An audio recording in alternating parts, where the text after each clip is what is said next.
दोस्तों नमस्कार। New traders daily help में आपका स्वागत है। मैं हूं राजेंद्र यादव। देखो आज क्या है, आज हमारा बैंक निफ्टी साइडवेज रहा। कल इसकी एक्सपायरी है और आज ये साइडवेज हुआ है, तो कल ये काम करेगा, अच्छा काम करेगा। ये है 5 मिनट का चार्ट। यहाँ पे ओपन होती है, गैप अप ओपन हुई है। देखिए कितना गैप अप ओपन हुई है, और गैप अप ओपन होने के बाद में देखो ये हमारा है 5 मिनट का सपोर्ट रेजिस्टेंस। ठीक है ना। अब देखो ऐसे खींच दिया हूँ हाथ से, थोड़ा सा ऊपर नीचे। देखिए यहाँ पे हमारी बैंक निफ्टी ओपन होती है। पहली कैंडल 5 मिनट की, दूसरी कैंडल 5 मिनट की, तीसरी कैंडल ये 5 मिनट की। ठीक है ना। तो अब ये है 5 मिनट का कैंडल और ये 15 मिनट का ये हो गया। ठीक है, ये 15 मिनट का। तो देखिए बैंक निफ्टी यहाँ तक आती है, यहाँ आई, यहाँ तक आई, फिर इसके बाद थोड़ा सा ऊपर गई, फिर नीचे आई, फिर ऊपर गई, फिर ये 15 मिनट के सपोर्ट ली, फिर ऊपर गई, फिर नीचे 15 मिनट के सपोर्ट पे सपोर्ट ली और फिर ऊपर जाती है। और फिर देखो हल्का से नीचे होके फिर आके यहाँ पे सपोर्ट ले रही है और फिर ऊपर, फिर नीचे। यानी आज इसने पूरे दिन में कुछ भी काम नहीं किया, पूरा सब बस यही। देखो अगर यहाँ पे किसी ने एक कैंडल में यहीं पे एंट्री लिया होगा, देखो मैं जो है मैं बता देता हूँ कहाँ पे आज एंट्री, आज मैंने कहाँ पे एंट्री किया था। मैं यहाँ पे एंट्री किया। क्या देख के एंट्री किया वो भी आपको बता देता हूँ कि क्या देख के मैंने एंट्री किया।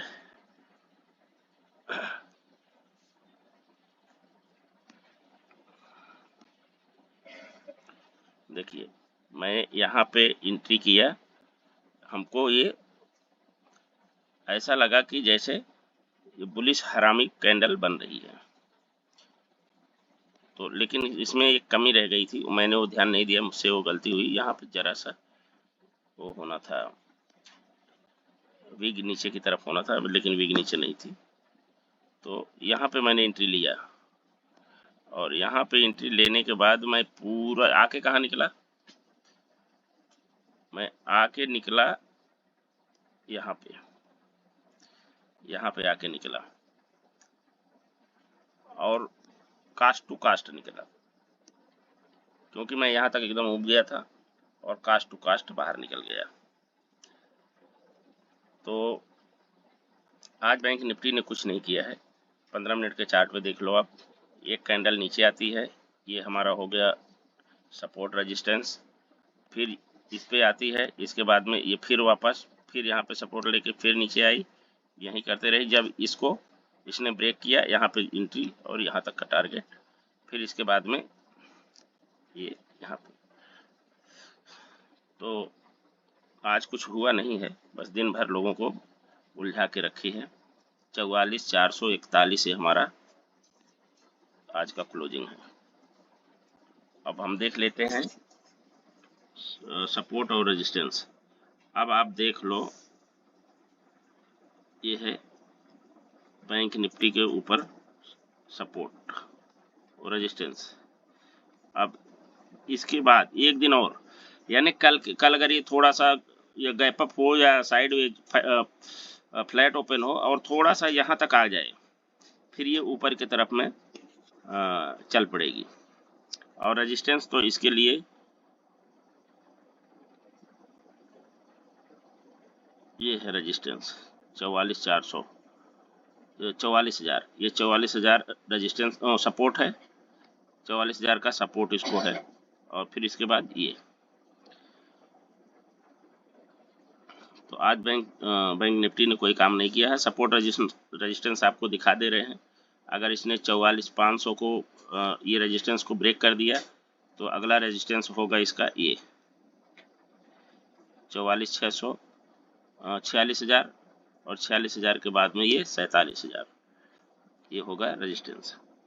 और सपोर्ट, ये सपोर्ट के बाद में फिर ये नीचे आएगी, 43,000 इसका सपोर्ट होगा। ये साइकोलॉजिकल सपोर्ट है 43,000, बाकी कुछ दिख नहीं रहा है। तो ये दोस्त हम लोग 1 मिनट के 5 मिनट या 1 डे के चार्ट पे सपोर्ट रेजिस्टेंस देख लिए। अब यहाँ पे जरा इसको आपको दिखा दूं। देखो यहाँ पे एक कर क्या रही है,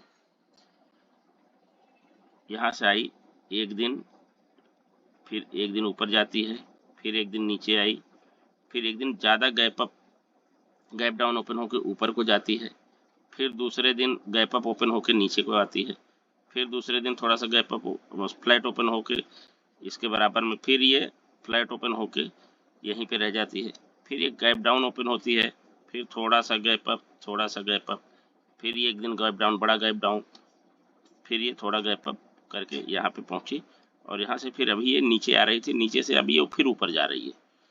अगर ये कल इसको ब्रेक कर देगी, इसे अगर ये ब्रेक करके ऊपर की तरफ चलेगी तो हमारा रेजिस्टेंस यहाँ पहुंच जाएगा, ठीक है, 46,000 पे।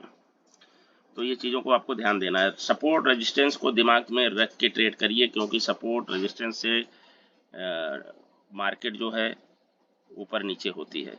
चलो अब आप 5 मिनट पे बोलो, चाहे आपको 15 मिनट पे, 15 मिनट पे क्या है, थोड़ा सा यहाँ पे जगह रहती है, तो ये 15 मिनट पे मैं आपको बता देता हूँ। 44,550, 44,350, 44,350 से लेके 44,550 के बीच में अगर बैंक निफ्टी ओपन होती है और एक कैंडल बनाए, फिर 44,550 को ब्रेक करे, ब्रेक करके फिर वापस आए, फिर ये वापस आए, और फिर जैसे ये 44,600 को क्रॉस करेगी, 44,600 को ब्रेक करना चाहिए, 44,600 को जैसे ब्रेक करेगी तो ये हमारा 44,550 एसएल, 50 पॉइंट का हमारा एसएल होगा, और 44,600 के ऊपर हम लोग कॉल साइड जाएंगे फ्लैट पे, ये फ्लैट पे 44,600 पे हम लोग कॉल साइड जाएंगे। तो हमारा टारगेट क्या होगा,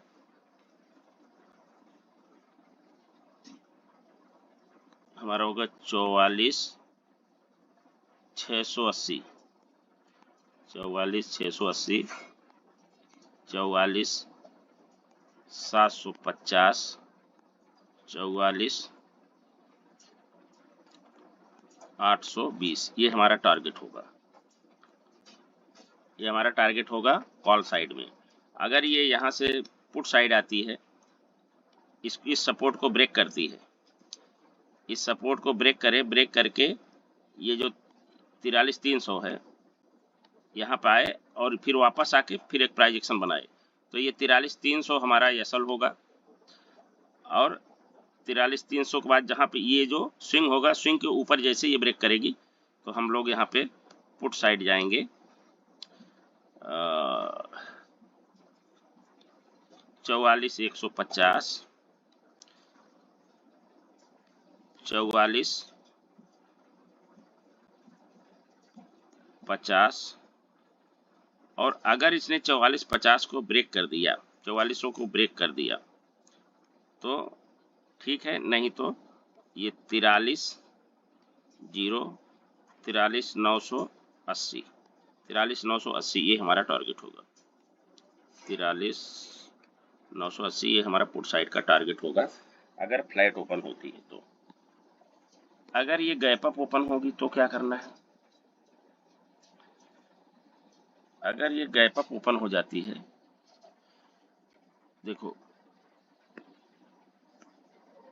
ये है 44,600 के ऊपर, 44,600 के ऊपर 100 पॉइंट का लमसम बनता ही है 44,700 के बीच में। यहाँ पे अगर ये बैंक निफ्टी ओपन हो और ये 44,700 को ब्रेक करे, ब्रेक करके एक प्राइस एक्शन बनाए या फिर यहाँ पे सस्टेन करके ऊपर जाए, तो हम लोग ये स्विंग जो है ये हमारा एंट्री पॉइंट है, और ये सपोर्ट 44,700 का जो है ये हमारा एसएल है। तो इसके लिए हम लोग कॉल साइड जाएंगे। इस हमारा टारगेट क्या होगा, गैप अप पे, गैप अप पे हमारा टारगेट होगा 44,750, 44,850, 44,920 और 45,000। ये हमारा टारगेट होगा कॉल साइड के लिए गैप अप में। और पुट साइड के लिए अगर जब हम पुट साइड आएंगे तो जैसे हम ये सपोर्ट अगर हम ब्रेक कर देते हैं, 44,600 का सपोर्ट अगर ब्रेक करेंगे, फिर हमारा सपोर्ट आएगा ये 44,500।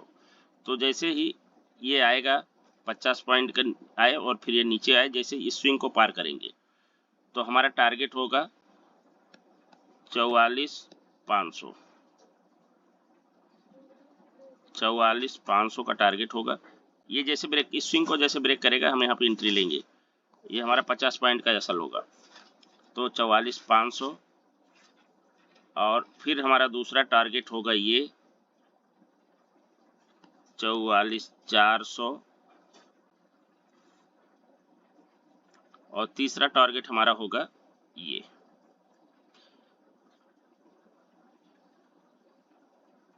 44,350। ये हमारा टारगेट होगा गैप अप में पुट साइड।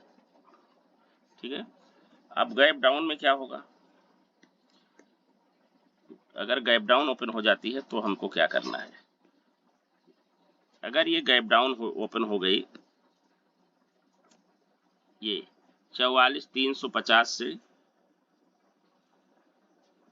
44,200 तक के बीच में, यहाँ पे अगर गैप डाउन ओपन हो जाती है तो अगर ये कॉल साइड जाएगी तो हमको ये ध्यान देना पड़ेगा कि कॉल साइड में इसको ब्रेक करे 44,450, यानी इसको ब्रेक करे, एक स्विंग बनाए 44,450 को जब ब्रेक करेगी तो हम लोग कॉल साइड जाएंगे।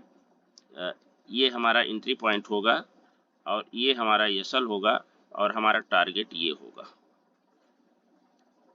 ये हमारा टारगेट होगा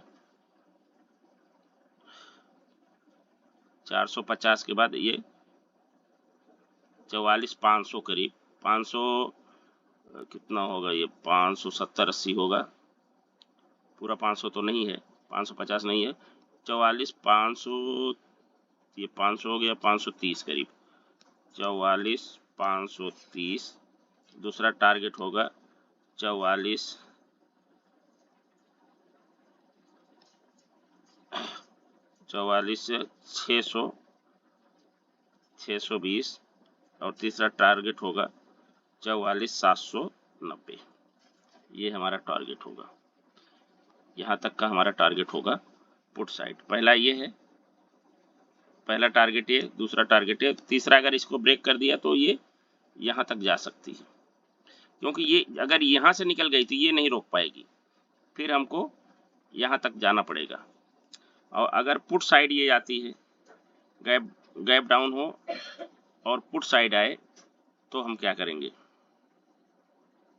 अगर गैप डाउन यहाँ पे ओपन होती है 44,200 के आसपास, तो ये जैसे ही 44,150 को ब्रेक करेगी और फिर हम इस स्विंग पे एंट्री करेंगे और ये हमारा एसल होगा और हमारा टारगेट होगा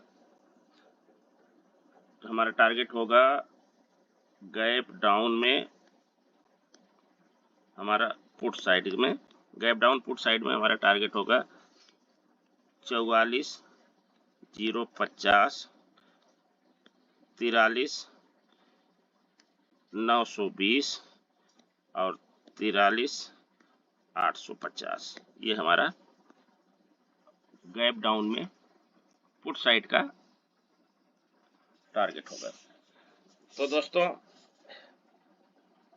ये हमारा वीडियो आपको कैसा लगा ये कमेंट बॉक्स में ज़रूर लिखिए।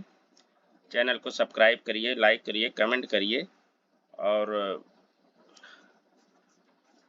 कुछ अगर आप कहना चाहते हैं, किसी चीज़ पे आपको वीडियो चाहिए या हमारा ये प्रेडिक्शन कैसा आपको लगता है, इसके बारे में कुछ ज़रूर लिखिए।